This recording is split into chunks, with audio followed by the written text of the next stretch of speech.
السلام عليكم. الثلاجة فيها مية، قال انا جعان قوي. ما سألتش نفسك قبل كده هو ازاي مبابي 24 سنة كل سنة من ساعة ما ظهر أندية العالم كله بتتخانق عليه؟ ما سألتش نفسك هو ازاي لعيب عنده 24 سنة قدر يستحمل ضغوط نهائيين كأس عالم؟ أنا محمود الساعاتي وده فيديو جديد عن لاعب وهو لسه بيبتدي مسيرته بقى أسطورة من أساطير الكورة. قبل ما أجاوبك على الأسئلة اللي فوق دي تعالى بس أعرفك شوية حاجات عن كيليان مبابي.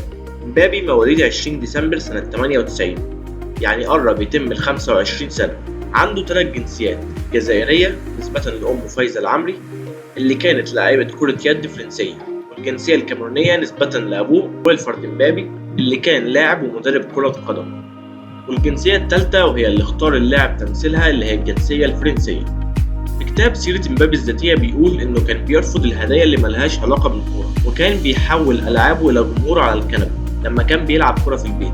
وأبوه بيقول إنه كان بيراقب كل حركة في الماتشات على التلفزيون وبيتعلمها بسهولة، وبيتفرج على حوالي 5 أو 6 ماتشات في اليوم، وأبوه كان بيتضايق منه أحيانا بسبب الموضوع ده ووصفه بالإدمان.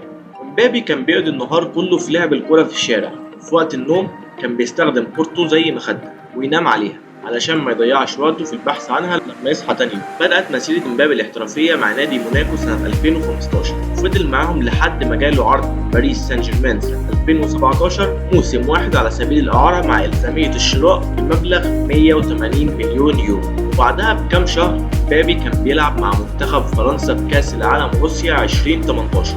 من هنا كانت انفجارة مبابي لما قدر يسجل 4 أهداف منهم هدفين في شباك الأرجنتين وهدف في ماتش النهائي قدام كرواتيا. ده غير انه خد في البطولة جايزة افضل لاعب شاب في البطولة، وكان تاني هدافين البطولة برصيد 4 اهداف. ومن هنا نرجع للسؤال بتاعنا، ازاي لعيب عنده 24 سنة قدر يستحمل ضغوط نهائي كأس العالم قصاد منتخب الأرجنتين بكل نجومه وبميسي، وإنه يحول التأخر قدامهم من 2-0 ل 2-2، ولما الأرجنتين رجعت اتقدمت تاني وبقت النتيجة 3-2 رجع اتعادل معاهم من تاني وخلى النتيجة 3-3. والثلاث أجوال اللي سجلهم كان في منهم جول محدش فاهم هو ازاي عرف يسجله لحد دلوقتي.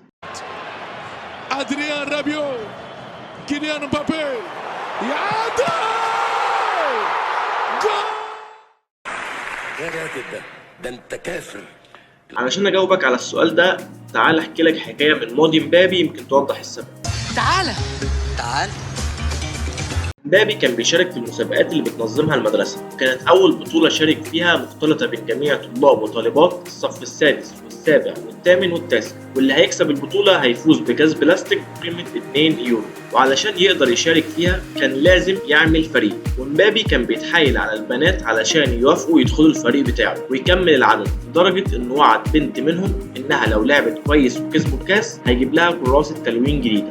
النبي هتجيب جنيه، والنبي هتجيب جنيه، ربنا يخليك، والنبي هتجيب جنيه، والنبي يا عمي، وحياة امك هتجيب جنيه. بس لما البطوله بدات حصل حاجه غريبه. مبابي بيقول انه في مره كان في دوره تبع المدرسه وكان عمره 11 سنه، وكان حاضر الدوره وقتها جمهور كبير، فحس ساعتها بخوف كبير خلاه مش قادر يجري او يمشي في الملعب. وقتها امه اللي هي فايزه العمري واللي كانت حاضره الماتش ساعتها قالت له كلام على حسب قول مبابي اثر فيه وتسبب في وجود الشخصيه الجباره الحاليه لمبابي. قالت له ستتذكر هذا طوال حياتك، يجب عليك دائما ان تؤمن بنفسك حتى اذا فشلت، يمكنك أن تخطئ أهدافا كثيرة ولن يهتم أحد، ولكن الأمر الذي يمكن أن يطاردك طوال حياتك هو أن ترفض اللعب لأنك خايف. وبعد الكلام ده مبابي قال إنه عمره ما حس بالخوف في حياته في الماتشات اللي لعبها مهما كانت الضغوطات اللي عليه. وبس يا سيدي وبكده يكون خلص الفيديو. لو بتتفرج على فيسبوك ما تنساش تعمل فولو للبيج ولايك وشير للفيديو وتسيب لنا رايك في الكومنتات. أما لو بتتفرج على يوتيوب ما تنساش تعمل لايك للفيديو وتشترك في القناة وتفعل الجرس علشان يوصلك الفيديوهات الجديدة،